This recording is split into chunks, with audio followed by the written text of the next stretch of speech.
안녕하세요 여러분. 은퇴 후 소소한 행복 찾기의 유권자입니다. 오늘은 시니어들의 시간 관리에 대해서 얘기해 보고자 합니다. 은퇴 후 시간 관리는 중요한 부분이 됩니다. 이때는 신체적, 정신적으로 변화가 생기기 때문에 시간을 효율적으로 사용하는 것이 삶의 질에 큰 영향을 미칠 수가 있습니다. 왜냐하면 나이가 먹으면 행동거지가 느려지게 됩니다. 젊을 때처럼 모든 것이 빨리빨리 순조롭게 되지 않기 때문입니다. 이제 그 효과적인 관리의 몇 가지 방법을 알려드리겠습니다. 첫째로 시간 관리 중에서 해야 할 것은 목표를 설정하기입니다. 명확한 목표 설정이 중요합니다. 예를 들면 운동 30분 하기, 매주 친구 만나기 또는 집안 정리하기 등등 구체적이고 실현 가능한 목표를 설정합니다. 목표를 세우게 되면 하루하루가 더 의미가 있게 보내고 또 즐겁고 감사한 하루였다고 느끼게 됩니다. 그러면 일정 관리는 어떻게 할 것인가? 첫 번째로 일정표를 작성합니다. 매일, 매주, 매달 일정을 짜서 계획적으로 시간을 배분하는 것이 좋습니다. 특히 약속이나 중요한 일정을 놓치지 않도록 일정표에 기록을 합니다. 나이가 먹으면 잘 잊어버리게 됩니다. 혹시나 적어 놓은 것도 보질 않고 잊어버려서 만나는 약속을 빠뜨리게 되는 경우도 많다 합니다. 그래서 스마트폰에 알람 설치를 이용하는 것도 좋은 방법이라 생각합니다. 그 다음에는 우선순위를 설정해야 됩니다. 머릿속에 해야 할 일이 굉장히 많죠. 그러나 그 해야 할 일이 많을 때는 중요도에 따라서 우선순위를 매깁니다. 그래서 너무 많은 일을 처리하려고 하지 말고 하루에 두세 가지 정도로 우선순위를 정합니다.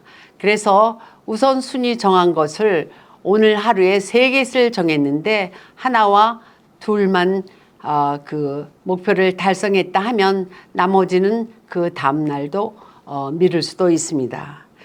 그렇게 해서 관리를 하시고요. 그 다음에 세 번째로는 규칙적인 생활 습관이 시간을 매니지하는 데 도움이 됩니다. 규칙적인 생활이 건강을 지키는 데 중요한 역할이며 신체 리듬이 안정이 됩니다. 그래서 정해진 시간에 식사나 운동, 휴식 시간을 가지면 시간을 더욱 효율적으로 사용할 수 있습니다. 어떤 분은 아침형이라서 일찍 주무시고 일찍 일어나는 분이 있는가 하면 저는 올빼미형이에요. 그래서 늦게 자고 늦게 일어나는 경우가 많습니다. 그래서 본인들의 그 신체적인 조건에 따라서 그 생활 습관이 있기 때문에 나이 먹었다고 변하진 않더라고요. 그래서 그 나름대로의 규칙적인 생활 습관을 갖는 것이 좋겠습니다. 그 다음에는 활동과 휴식의 균형을 맞추기입니다.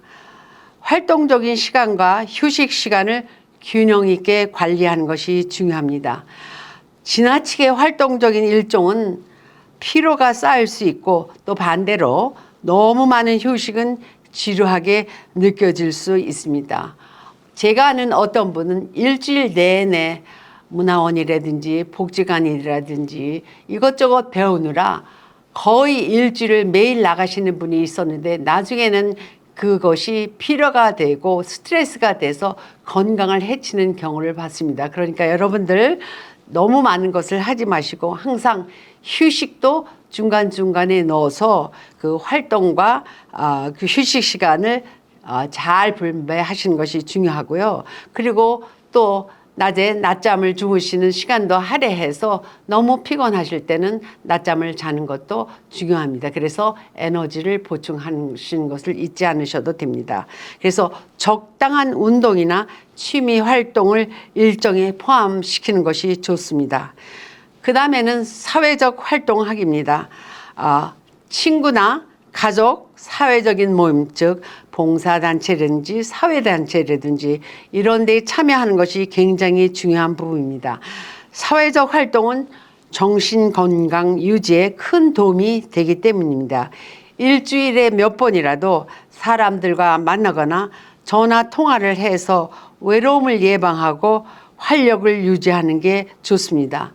노년에서 가장 큰 적은 고독과 소외감입니다. 그래서 때때로 나가서 친구들과 만나, 특히 여자들은 수다를 떨고 남자분들도 남자들끼리 몸을 갖고 자기 나름대로 소통을 하고 즐거운 시간을 갖는 것이 굉장히 중요합니다. 그 다음에 여섯째로는 사회적 개발과 취미를 만드는 것입니다. 나이가 들었어도 새로운 것을 배우는데 시간 투자를 하는 것이 매우 중요하다고 생각합니다.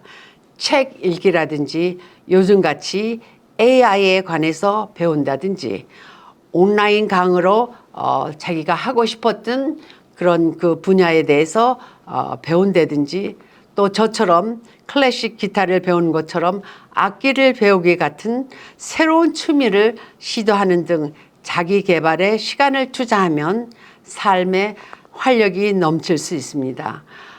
예를 들면 미국의 해리 리버만이라는 사람은 77세에 시니어 센터에 가서 우연하게 그림을 그리기 시작해서 화가로 변신하고 101세에 22번째 전시회를 했다고 합니다. 그러니까 여러분 나이가 이 나이에 뭘 배워 그렇게 생각하시지 말고 자기 개발을 꾸준히 하시는 것이 정신적인 면에도 좋고 장수하는 데도 도움이 된다고 합니다. 그 다음에 집안일을 관리해야겠죠. 집안일을 한 번에 다 하려 하지 말고 매일 조금씩 정리하는 방법도 좋은 시간 관리입니다.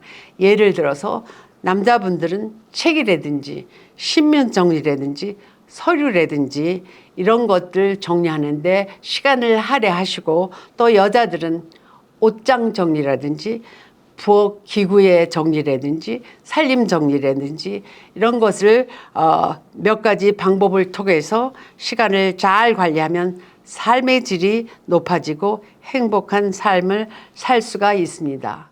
저는 옷장 정리를 생각이 나고 시간이 날 때마다 클로젯에 브라운백 하나를 두고 오랫동안 입지 않는 옷은 그 안에 넣습니다. 그래서 따로 옷장 정리는 하지 않아도 늘 옷장이 정리가 되어 있습니다. 그리고 때 맞춰서 한 달에 한 번, 시간에 한 번 늘 집안 일 정리하는 시간을 꼭 해놓아서 남은 자식들한테 부담이 되지 않도록 준비를 해 놓으시는 것이 좋습니다. 이렇게 시간 관리의 중요점은 너무 쫓기지 말고 여유를 가지고 계획을 실천하는 것입니다. 오늘 이 시간이 여러분들의 생활에 도움이 되셨기 바라며 은퇴 후 소소한 행복 찾기를 응원해 주시길 부탁드립니다. 감사합니다.